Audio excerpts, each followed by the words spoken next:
Probably the final edition. Dave Lochran, Ben Rasa, glad to be here. Glad to have you with us for the divisional round Sunday afternoon. 2 games.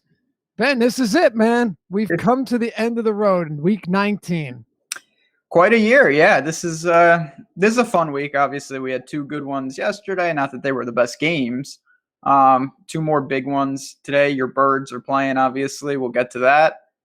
And then we'll have 2, the division or the NFC and AFC championship games next week are fun. I'm sure we'll do something. We'll keep everyone posted. But I'm excited. These are some good games today for sure. Yeah, this is much better than last week. Although yesterday was mildly disappointing, depending on where you were standing in these games, right? Like the Kansas City Colts game, the Colts literally looked like the Texans from last week when they played the Colts. And then Dallas, a team that held Seattle to basically 0 rushing yards on the ground in the wild card round, got carved up by not only Todd Gurley, but mostly CJ Anderson. It was a wild one on Saturday. That was just, I don't know. We talk about all the time on shorter slates. You want to play a narrative. I played a lot of teams yesterday, and there was at no point did I think that the chances that both of them could carve up. I didn't even think Gurley would have that much success. I liked him, but I thought it would be more in the passing game. To see CJ Anderson just gut them like that was unbelievable. I was absolutely stunned. You knew that they weren't like the Cowboys, they cut it to 8. You knew they weren't going to get the ball back. When you can't stop the run like that, it's just so demoralizing.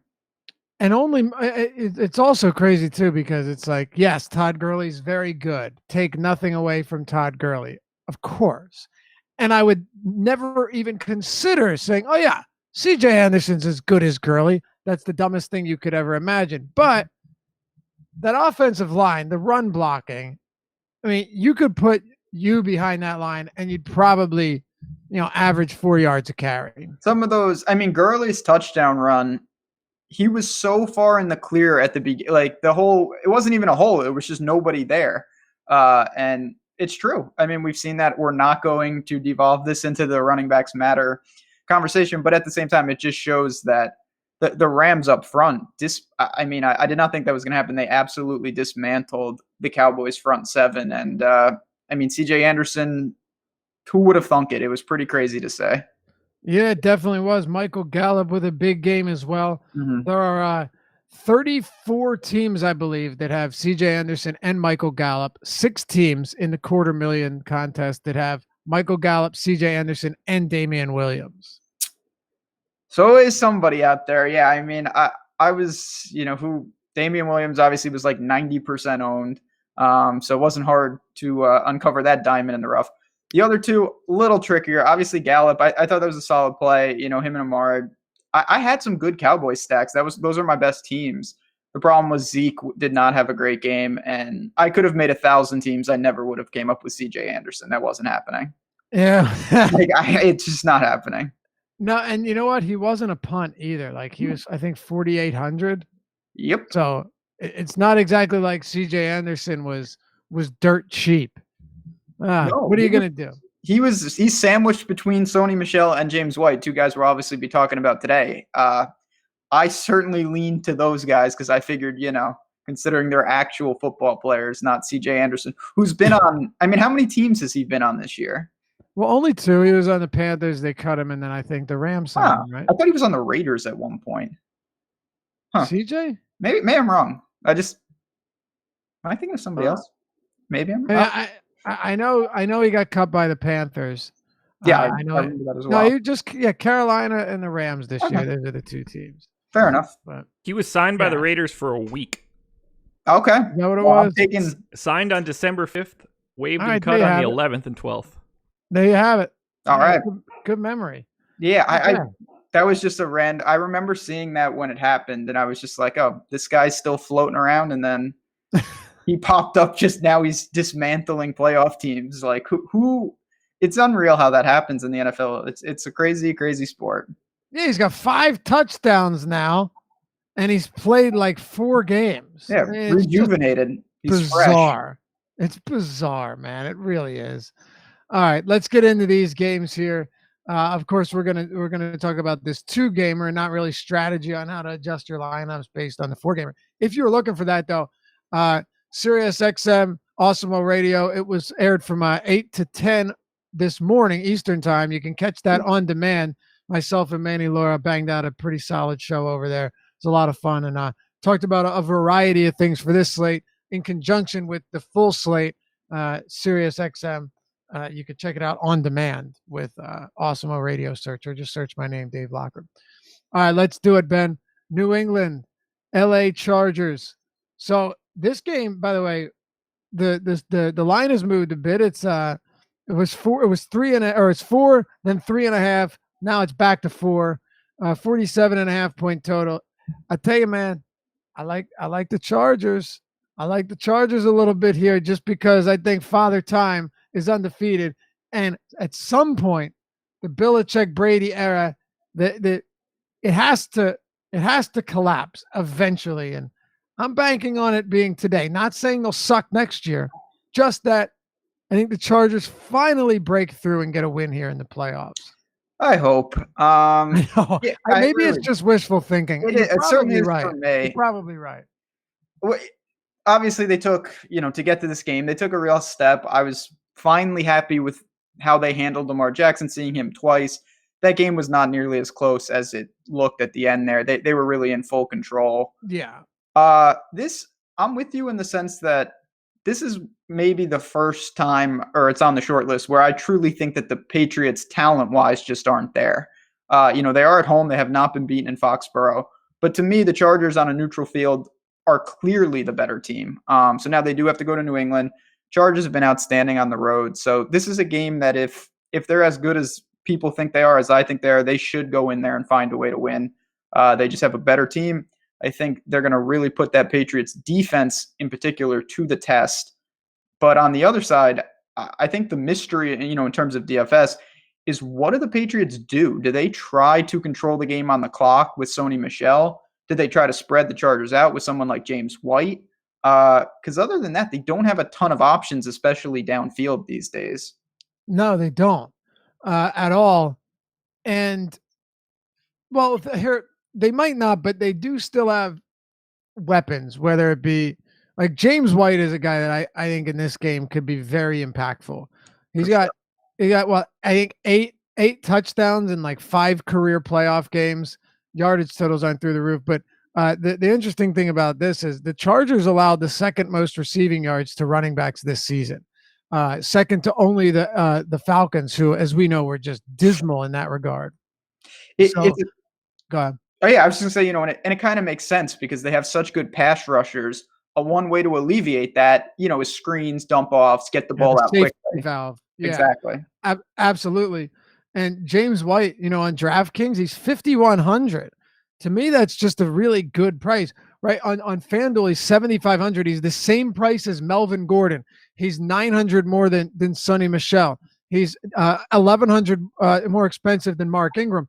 Well, when you look on DraftKings, James White is 5,100, and he's just way cheaper than Gordon and way cheaper than Kamara, and pretty much, look, the way I see it, he's 600 more than Austin Eckler. I just think this sets up really nicely for James White, and I expect Brady to use him quite a bit. What about you? I'm with you in that sense. I think the Patriots there are certain teams in certain sports, not that they turn it on, but the Patriots clearly have got some experience and they have some guys. James White is at the top of that list, where in playoff time, the role just naturally changes a little. They were using Burkhead, Devlin a little. Obviously, Sony Michel still should be involved. But at the end of the day, if the Patriots need to make a play, I think they go to James White. I really do. We'll see what's up with Gronk. Maybe he has been holding something back and he's going to try to return to old form. It doesn't seem like that's really there as much these days, obviously. But James White is the guy. I'm totally with you. I think in the playoffs, we've seen this before. He takes on more of, carries. The targets will be there regardless. And at that price point, I think he makes an easy play. It's more, what do you do around him? Do you pair another Patriots running back with him? That'll be very sneaky. That's hard to do, but I don't think it's outrageous. You could get him and Sony Michel for under 10K total. Right. And the thing is, they can both be productive because they're going to get work in different aspects of the game. I mean, you could definitely still see Sony Michel, having 100 yards and a touchdown on the ground, whereas James White still puts up decent numbers, and neither of them are super expensive. Now, with the builds I'm making, I'm not getting a lot of White and Michel pairings, just to be clear. Neither am I. I'm actually ending up on some Ertz Gronkowski with two tight ends here. I know it's a terrible position, and the ownership is going to be brutal there, but I wouldn't be surprised to see both of them with some decent games. I guess the point I'm getting at here is that if I'm going Michel or Gronk and then White and Gronk, but not a lot of Sony Michel and White, even though it's not out of the realm of possibility that it works. It's just tough because Michel doesn't really catch any passes. Yeah, I mean, that's a specific what you would need. I mean, you're going to have to hit all the touchdowns. You need to hope that the Patriots run 4 touchdowns in, right? And that Michel gets 2 and James White gets a couple. Having said that, again, this is 2 games, and you're going to need to do something because these guys are going to be astronomically owned. A double tight end is another way to. It's all about keeping your player pool within the realm of possibility, yet being unique. And using that flex to your advantage is one way to do it. Tight end is absolute garbage. I mean, I know we'll get to the Chargers. I guess I'll just ask you now, though. Do you have any interest in Hunter Henry? I think it's a stay away and wait, but I could see people taking that stab. I see it pretty much as I saw Dallas Goedert last week. And Dallas Goedert worked because the tight end position was weak and he scored. But that's obviously you're taking a sizable risk, right? With Goddard, you were taking a big risk. You're hoping, can he score? Basically, can he score? And he did. And he had 2 receptions for 20 yards and a touchdown, got you 10 fantasy points at almost minimum salary. With Hunter Henry, I think the same thing applies, Ben. He is a red zone threat. This is where they like to use him. Antonio Gates becomes a non-factor here. Even if Henry only plays like 20 snaps, I'd still put it this way. Super risky. Is he a stay away? Well, it's hard because there's literally only Gronk and Ertz, and that's it. Outside of that. Is he a stay away? Maybe. But if you said, would you rather have Goddard or Henry? I would take Henry. Hope that he plays 20 snaps and gets, a couple targets in the red zone, which I think is doable. They still don't have a massive presence in the red zone outside of like Mike Williams, and he's super hit or miss. So I don't think it's crazy to think that Henry goes, 2 for 25 and a touchdown. And if he does at that price point, you're probably in okay shape. The question is, do you even need to go that cheap? I'm not finding myself needing to go there. No, I don't think you need to. If I did that, it would be with one of the tight ends, and it's just a way to make a different build. But right, it's just tough because I think it's pretty obvious he's going to be on a pitch count, and you're asking for him to make a maximum impact in the couple of targets he may see. Like you said, if they're not red zone targets, you can forget it because there's no way he's getting there with volume. Right. Another big question is what do you do with Melvin Gordon? His price has plummeted. I mean, we're talking about a guy in Melvin Gordon who not long ago, right? I'm talking week 10, was $9,000 on DraftKings. I mean, he had been amazingly productive all season long, and a lot of that is because he was a volume monster, picking up yards and big touch counts both as a running back and as a receiver. And he's 15 touchdowns combined this season. Big numbers across the board. $6,300 on DraftKings. As I mentioned, same price as James White on FanDuel. Imagine that. If you opened up your FanDuel and DraftKings contest and saw in week like 12 that Melvin Gordon was this price, you probably play him in every lineup regardless of matchup.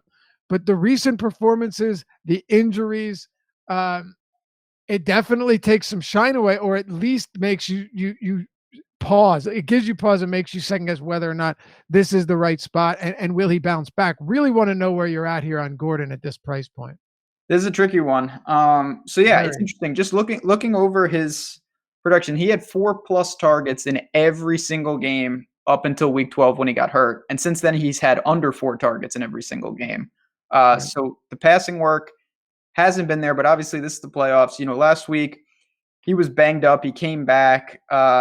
It's just a question of, does Eckler really negate him to being just a true volume guy on the ground. Because one of Melvin Gordon's best features, like the other top elite guys, is that he was doing it in all facets. If they fell behind, he gets 8 targets. If he's winning, he's running it into the end zone. At this price point, it's hard not to go there. I just think, this is going to be a hard-fought game. I don't see a blowout on either side. I know Eckler's going to get some work here and there, but at the end of the day, Melvin Gordon, you would assume, is going to get the volume to justify a price tag that, like you said, not that long ago, it would be an afterthought. You'd be locking him in any spot, right? Yeah, all formats. And I mean, he's faced the Ravens twice over his last 3 weeks. I definitely think that plays a role. They're a very good defense, particularly a great run. Well, really just, elite everywhere. And then Denver, but dealing with injuries. So you factor in the injuries, the tough matchups. I guess the biggest question is he is he 100%? Because he even picked up that minor injury last week. That's where the concern comes into play for me. Same. Obviously we don't know that. I will say, and again, maybe this is off base. If that game was closer, we would have seen. I think they were content at one point to say, you know what, we're going to try to ice this game with Eckler. They were up a couple scores, then it got close, and then obviously their defense did make a stop. I have to imagine that if he's healthy, it's a given that you should play him, even if he's a little banged up. I'm going to go there just because the guy is so dynamic, and at the same time, with a 2-game slate, we do talk about this often. You're looking for raw points, and there's a chance that he's ineffective in terms of efficiency, and he still gives you a 13. And that could be in the optimal, depending on what Kamara does, depending on what James White does. No question. You're right. Yeah. From a floor standpoint, Gordon is probably still at a pretty good spot at this price. It's hard to imagine him just being completely, unless he's hobbled to the point where they just have to get him off the field. But when you're touching the ball, what I expect, and if the targets get back to where they are previously, the floor is still very solid, especially for 2 games. Yeah, I agree. It's just it's a price you just can't overlook, and I'm getting there for sure today. The rest of this team is different. We talked about Henry. I think you can take some stabs at Henry if you're playing a lot of lineups. I don't have an issue with that. Probably would make sense to go with an Ertz and Henry, maybe a Gronk and Henry. Going 2 tight ends there isn't a crazy idea. Kind of just load up elsewhere because there are some good players on this slate. One of them being Keenan Allen, and Keenan Allen's price has also come down. He has probably been one of the most routinely underpriced players all season long on DraftKings, at least. He's been a bit volatile, but towards the end of the season, there weren't many receivers that were producing better numbers than Allen. He's 6,600.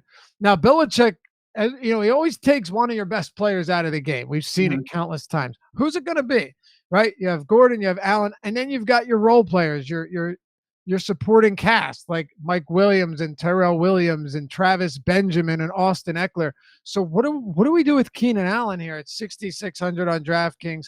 And on FanDuel, he's sitting at 7,300, the 4th highest priced receiver behind Thomas Edelman and Alshon Jeffrey. Yeah, I like him on FanDuel, obviously a lot more. So he's another one, and you talked about this. Part of it's due to the matchup, double Ravens. He got the hip pointer in Kansas City, hasn't been quote-unquote the same. Before that, this was another plug-and-play at this price. Like, he was performing every week. The big question is going to be, does Gilmore follow him into the slot? Or do they leave Gilmore on the outside and they say, you know what, we'll leave our slot corner on them and we'll roll help. We'll take away Keenan Allen with 2 and we'll leave Gilmore on an island against Mike Williams. I think that's what they do personally, that they try to take Keenan Allen away. He's going to be tough to stop, obviously, especially in the slot. But if the Patriots, as you said, they're notorious for that, they'll make you beat them with other guys. I'm just going to get right to it. I think that Tyrell Williams is sneaky today. He's going to be the guy who's going to have chances at least to make plays because they're not going to allocate a ton of help to him. If Mike Williams is covered by Gilmore and Keenan Allen is seeing 2, I think they're going to be forced to have to take some deep shots with someone like Tyrell Williams. I can dig it. But his floor is bad. I think that's a perfectly logical explanation too, or projection. It makes sense. Yeah. You would think Gilmore would see a lot of, or Mike Williams would see a lot of Stephen Gilmore too. And we know that Rivers isn't exactly opposed to just forgetting that Mike Williams exists in Isn't certain that true? games. Yep. Right? That's part of the reason, and we've talked about this on the show throughout the year. Part of the reasons that shutdown corners are so effective is that the quarterback's saying, you know what, I'm not going to chance it. I'm going to just say you're out. So I'll deal with my other weapons, and you've won that side. I'll work on the other side. So exactly. Revis Island, man. Remember with in Revis Island prime, he wouldn't get targeted all game. He would have no interceptions on the year because it was just he had no stats. It was just okay. Crazy. We'll work 10 on 10. Yep, maybe he'd be thrown out like once a game. It was outrageous. And then once you realized, oh, he's not the same anymore, then he started getting peppered. It's funny how that works. It really is. Not Nnamdi Asomugha with Oakland. No one ever targeted him. The scheme worked for him. Comes to Philly, gets bludgeoned, just torched every week. It was crazy. It was similar when he went to Tampa. Like the scheme did not work. So we'll see about that. Obviously this is what you have to do on 2-game slates. You got to build narratives. I'm going to build a lot of teams based off Keenan Allen getting that double coverage and Gilmore trying to take out Mike Williams on the outside. I'm with you. Do you want to talk about anything else? I think we have to, at least before we move on to the last one here, just get in a little bit on Edelman and Rob Gronkowski. So Edelman, he's another one. He's been here. He's Brady's safety blanket. If I was playing cash, which I am not on a 2-game slate, I do think his floor is pretty solid. Gronk is the one where the floor to me is more damaged than the ceiling. He still, I think, has the big game in him. But when it's not a big game, it's not, oh, he had 5 for 60. It's 0. It's just a straight goose egg. So risk reward on this slate, you talked about it. There's not a lot of tight end options. He's going to be owned. I'm going to have some. It's hard not to, especially if you don't use Ertz. You basically have to use them. Pretty much. Yeah.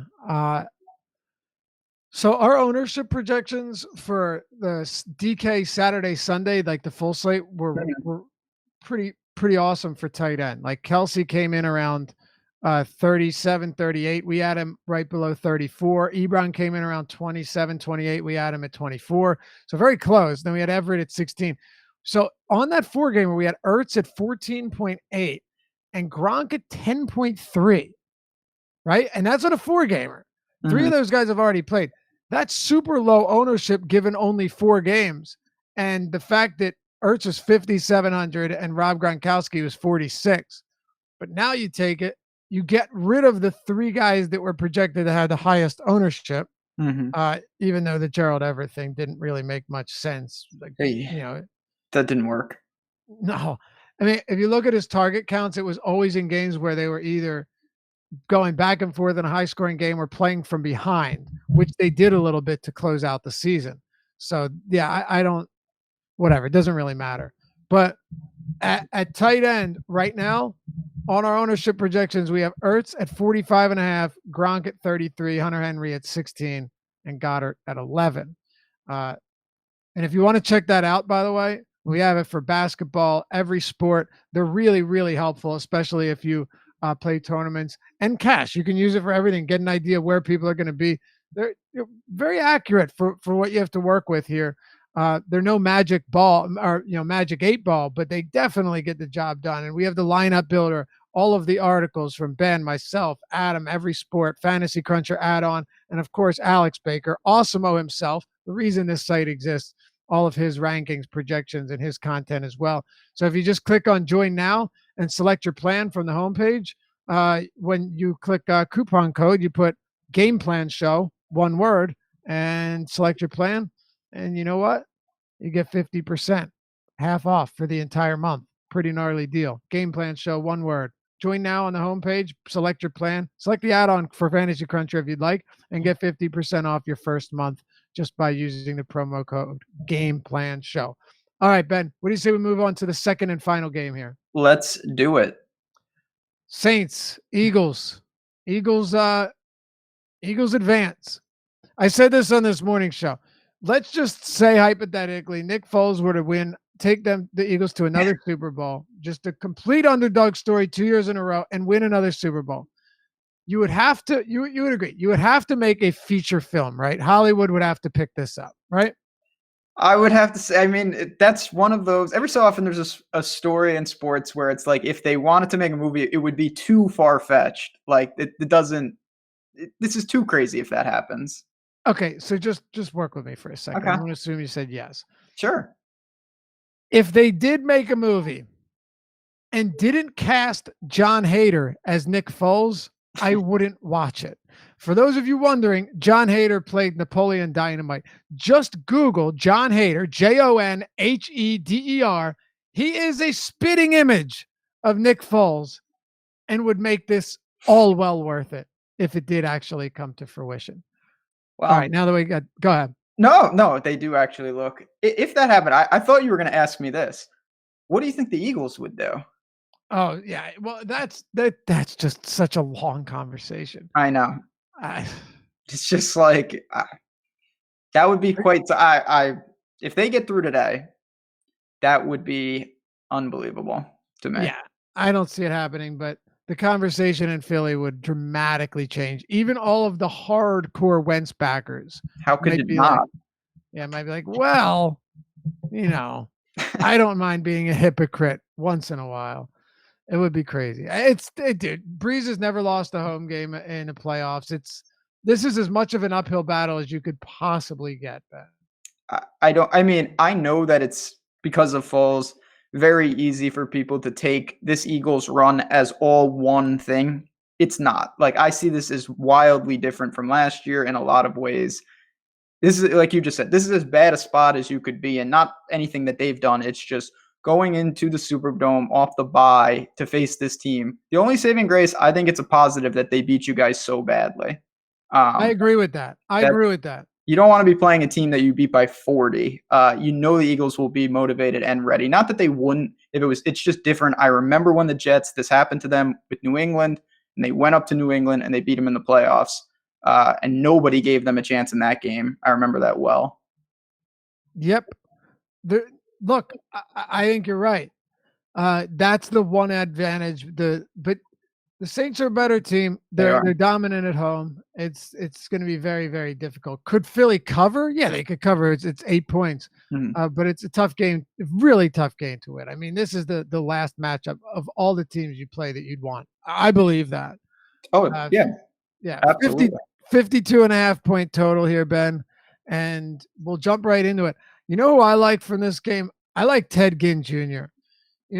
We saw last week, Avonte Maddox looked really good in the first half, and then Matt Nagy and Mitchell Trubisky like, all right, you know what? Double move. This is how they got to Jalen Mills all season. He's hurt. And then Maddox crumbled in the second half. Allen Robinson carved him up, and along with Trubisky, killed him on the double move down the sideline every time in the second half. I think Ted Ginn at this price, talking value, is a really, really interesting option here.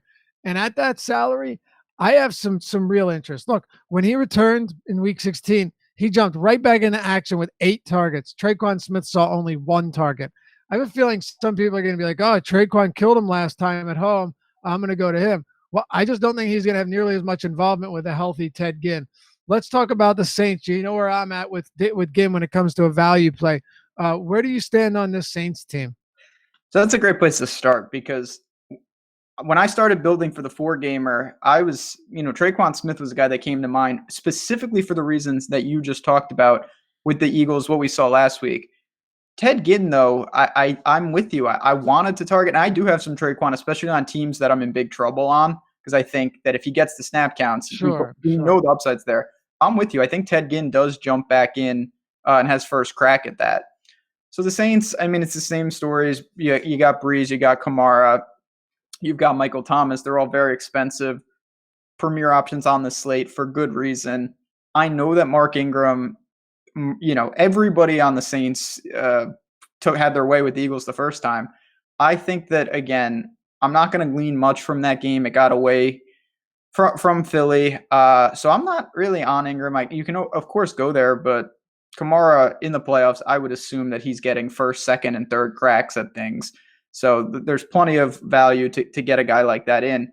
I'm going to bring up one guy, though, and this is specifically because you just had rattled it off. You mentioned Ertz and Gronk and Goddard and Hunter Henry.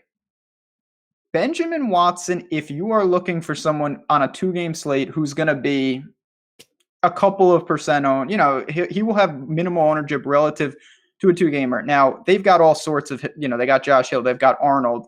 But Benjamin Watson, especially early in the year, was their tight end. He's obviously experienced. I wouldn't be stunned to see him at least be out there primarily, and get the snaps to justify a dart throw in a tournament. So he's a guy that if you want to be different within the Saints, I think you could actually look to him. Okay. I mean, hey, at this rate, 2 catches and a touchdown would be the difference Absolutely. in a game like this. And you're talking about an offense, obviously. I would assume you would agree. I think the Saints are very live to hit the 30s today for sure. Oh yeah, easy. So. Now the Eagles, one of the Eagles' biggest strengths outside of the run defense, they are very good against tight ends. That is one spot where they excel. But when it's Drew Brees at home, I don't have an issue kind of tossing that out the window, just because when he gets going, it doesn't really matter who's out there. He's just going to pick you apart. That's the thing. Yeah, they're obviously the Saints are so prolific on offense. You can go to a multitude of Keith Kirkwood is a guy I'm not sure I'm there on, but I would glean to say he'll have some ownership. I think Ted Ginn is the one, though. If you're looking for a home run play, we know the speed is there. I think that fits in terms of the weakness of Philly's defense, especially if they can't get pressure. If they get some time, it's going to be a big problem over the top. Yep, I think so too. Again, that is the concern here, and Ted Ginn it would be my guy. Last time they picked on Sidney Jones, and it was like the Peyton and company they said like Sidney Jones, we were going at him. We knew he was going to be injured and hobbled, and we don't even know. They might have just thought he was bad, right? He's out though. I think Maddox will be the guy they target. Rasul Douglas and this secondary has actually looked better than they should. They've looked pretty good recently, and it's a very good pass rush, but it is definitely a spot where Ted Ginn could come alive. Now, obviously, I'm with you on Kamara. I think it's a great spot. He's going to get plenty of work, and he's my top running back from a raw point standpoint on this slate. What about like Michael Thomas and Mark Ingram? Michael Thomas is another guy I think that in this 2-game slate, his raw points are just going to be hard to not have. I don't even think he's in an overly, I don't want to say it's a bad spot because it's not, but I wouldn't expect a massive game. I just think it's good enough where I'm not messing around. If he finds the end zone, he should return a very quality game, similar to kind of what the Chiefs' top-end weapons did, that he hits the 20s and no one else, especially if Keenan Allen is contained, you're going to need those raw points. Ingram's the one guy that I'm, because he doesn't, not that he can't catch passes, but he is live to have, as I've said, 52 rushing yards. He's got 5.2. If he doesn't hit the end zone, I think you can get away with going there, especially because there will be people who are game log watching, and he torched the Eagles last time. Yeah, crushed them. He really did. And I don't see that. I think it's a Kamara spot. I do. Let's talk about the Eagles. I don't expect their offense to be as anemic as it was. Losing this game or not, I still don't expect them to score 7 points. Okay. That was a terrible, terrible performance. They gave up. Like, just if you watch that game, the body line, everything about it, they gave up. Right. This, I think there will at least be a fight. It's a playoff game. They've advanced to the second round. This team's playing with house money, and that's a big thing here too, Ben. Right? They're playing with house money. They shouldn't have made it into the playoffs. They did, and they beat the Bears. So now they're here, and now they're going to play. And I think on a slate like this, where you're going to see a lot of Drew Brees ownership, my expectation is you see a decent amount of Brady and Rivers.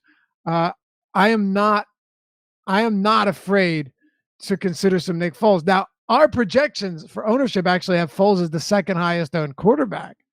If that's the case, it's definitely interesting. Hmm. They're all going to be pretty similar, right? Like they're all within, other than Breeze, Foles, Brady, and Rivers, I think they're all going to be within like 8% of each other. So not a big concern for me. But I'm not opposed to, if playing hurts, the tight end position is so weak. I think Alshon Jeffrey on the outside is an interesting play. He's great when it comes to that 50-50 balls, regardless of who's guarding him. And Foles is not afraid, or who's covering him. Foles is not afraid to toss it up. I don't mind some Eagles stacks either with Foles at the helm. I don't think it's the craziest idea, especially if the run game can't get anything going like last week. What are you doing with the Philadelphia Eagles here? There's no doubt that, Foles is going to have to. I find it hard to believe that the Eagles, if somehow they won, that they controlled the game in the sense that Foles isn't going to be passing it early and often. Right. Just no way. I don't see how. Yeah. That's just not going to happen. So I'm with you. I think the Eagles make a good target just on the sense of, I agree 100%. They're not going to roll, even if they get punched in the mouth early. They're not going to just give up like last time. They should be trying to claw back, and that can set the stage for plenty of passes, even if it's not efficient. Again, I don't know what to do with Golden Tate. I have more this week than I did last week. I think it's a good spot, but it is very tricky with him and Aguilar. I'll second you've got me onto Alshon in the sense of his ability and the way they recognize that you don't need to have him open. You just need to give him a chance. Really makes him more dynamic. We've seen that time and time again. I think they try to get Ertz. The first time, obviously, the Saints were able to take away Ertz. It took away mostly everything, but Ertz especially. I think they find ways to get him more involved, obviously. But I am trying to target underneath in terms of Golden Tate. Do you have a feel between him and Aguilar? Yeah, I think Golden Tate. I'm not huge on either. Okay. I don't, but that's probably not. I'm probably wrong there, and the reason I say that is that the Saints in the middle of the field have definitely been exposed, at times throughout the season, right? We've seen that happen quite often. So if anyone, I would lean Golden Tate here. Just seeing him being more integrated into the offense recently, and he's gotten a few looks, down the seam that have been more than like 5-6 yards. Because not really interested in that unless you're catching 7 balls. So yeah, Golden Tate here. They also designed some plays from in the red zone near the goal line. We saw the 4th down play went to Golden Tate. So it looks like we're finally seeing Golden Tate get more involved here. And that's really the biggest thing, because earlier on, they brought him on, and we heard Mike Groh, the offensive coordinator for the Eagles, say, yeah, it's been tough to integrate him into the offense. See, that's, first of all, it's a joke. You're talking about a 90 reception, 1,000-yard guy every year, and you're telling me that you're struggling to get him into the, I said rotation, I'm in basketball mode, into your offensive plans. To me, that's just silly. But last week, Golden Tate last week saw 56% of snaps, the most he has seen since week 11, week 12. So definitely saw more there. Aguilar saw more snaps, but Tate was targeted more. I'll lean Golden Tate here. Yeah, I think this is a game that for them to hang in, they're going to need to attack through that middle, like you said. That's one of, if there's a weak spot, it's there. Alshon will do his thing, Ertz will do his thing. I'm not really super keen on trying to pick the running backs. I think it would be Sproles if I had to go there. Former Saint can get in space. I don't see Josh Adams having any success in a spot like this. Tough to really go there. Yes, I think so too. Well, wait, no, Josh Adams is when you talk about a guy that I wouldn't even consider for a single second. He saw 1 carry last week. He was completely.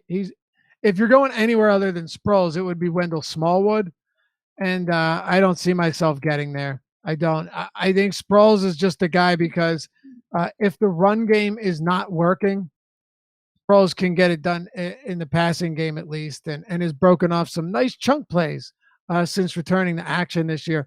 Also, he led the team with 13 carries last week. So it's crazy as crazy as it sounds. If you're going to go with a running back there, it's Sproles. I personally just think you can do better even on a 2-game slate. I don't think you need to target this run game, Ben. No, it seems see, for me, we'll circle all the way back to the beginning. If I was going to do that, I would take a stab with New England in a weird dynamic. Like I'd get Burkhead in there, or try to mix and match. This is one where it's muddy, and I don't even see that any of them. There's a chance that nobody is effective in the Philly ground game. I actually wouldn't just say there's a chance. I think it's actually more. I think the likelihood that they aren't effective is higher than them being effective. Mm-hmm. Yeah, I guess what I'm trying to say is that I think there's a better chance that 2 Patriot running backs are more effective than any of the Eagles running backs. So like I'm more prone to mix and match. Totally agree with that. Absolutely agree. Yeah. All right. Well, I think we have it. Is there anything else here that we haven't talked about? Either game? Anything you want to get into? This is our last game plan show for the season. Yeah, it's been a fun year. No, I mean it's 2 games. I'm not saying we saw the CJ Anderson thing. It's easy to say that now, like, oh, I should take more risks and play crazy guys. Well, yeah, I mean, but for every CJ Anderson, there's 100 other guys that were in a bad spot and they did nothing. Yep. So I'm more trying to focus on, can I leave a little money on the table? Can I make a weird combination of players that are in not decent spots, just a weird combination, rather than saying like, I'm going to play Austin Carr or, Tommy Lee Lewis. Yeah, could they get one reception for a touchdown? Yeah, they could, but you're probably going to be taking zeros if you start fishing for that 1% play on a 2-game slate.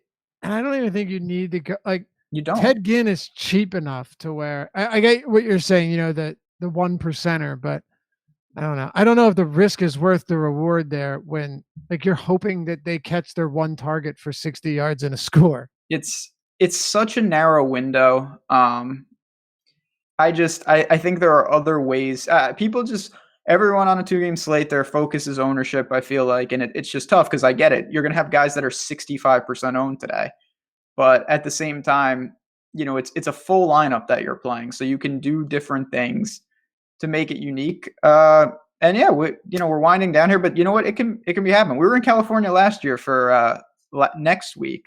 I remember watching the Eagles play the Vikings. That was wild stuff. I remember that as well. Yep, good times. So yeah, we'll have some fun with it, and fun year though. I really did enjoy it. It's always a good time.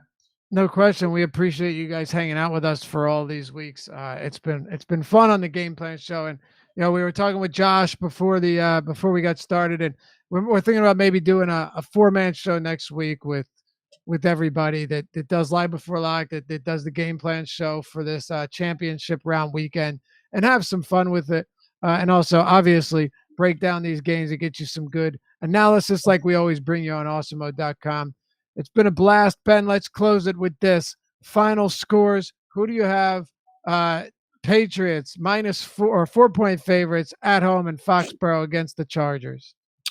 I will go Chargers 31, Patriots 24. Oh, you're riding it too, huh? Yeah, I think that this is a situation where the Chargers are just the better team, and they show it today. I love it. Now, as I said, it is wishful thinking because I just want the Patriots to lose. I hate them so much. But I'm gonna go Chargers 27, Patriots 24. And by the way, for all of the pounding that the Browns gave us last year, we got them to 7-8-1 this year, man. And you know what? Not a bad season. And I think with Freddie Kitchens at the helm, maybe we were on the right track all along. Just a year early. I was 2, 3, 4 years early because I've been saying they were going to get better for a while, but now it's here. All right. Yeah, no, I was on them this year. Last year was more so just picking them when they were dirt cheap. Saints and Philly. I'm going to say Saints 34, Eagles 21. Okay, I'll go Saints 30, Eagles 24, but the Eagles cover that 8 points. Eagles cover that 8. I would expect them, in all seriousness, I really would think they will play well today. I just don't think it's going to be enough. Yeah, it's going to be really tough against Breeze. And it's just really, really, really difficult. No question. So that'll do it, man. It's been fun. This is the Game Plan Show. Week 19, Divisional round. Good luck to all of you guys today. And, hey, enjoy the rest of your weekend. We'll be back for, of course, way more content every single day, all the sports you need on awesemo.com right here. And hit us with a thumbs up, like the video if you appreciate our content. It really helps us out, and we appreciate you for it. Subscribe and hit the notification bell so you know when all of our live streams are dropping. Good luck. We'll see you back here soon. Good show, guys.